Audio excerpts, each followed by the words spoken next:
In an interview, Poland's ambassador to Canada was asked if there was a Polish appetite to buy Canadian natural gas.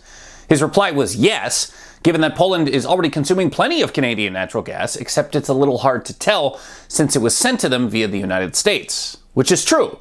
Canada sends nearly half of its natural gas to the United States each year via pipeline. And increasingly, the US is reselling that gas to Europe, where it commands a higher price due to shortages of Russian gas caused by the Russo-Ukrainian War. Now, Canadian natural gas producers would love to sell directly to Europe and reap the profits of those much higher European natural gas prices for themselves, but they can't. In the entirety of Canada, there is precisely one port that can load natural gas onto a ship for export. It's in Kitimat, BC, on the wrong side of Canada to reach Europe, and it just opened. Australia, by contrast, has 10 LNG export ports, and the United States has 8. Now, I wouldn't blame the Americans for acting as gas middlemen. The US have a much more extensive network of petrochemical infrastructure than we do.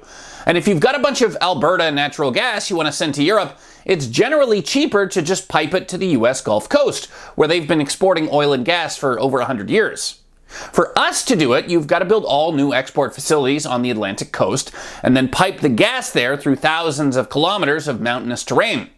Exporting gas via an all-Canada route is always going to be more expensive than just sending it to Texas or Louisiana on existing pipelines and letting the Americans handle it. But with the US now regularly dispatching whole ships filled with Canadian natural gas to Europe and then being showered with millions upon millions of dollars for the trouble, it hasn't escaped notice that maybe there's room in there for one or two slightly less efficient Canadian export plants.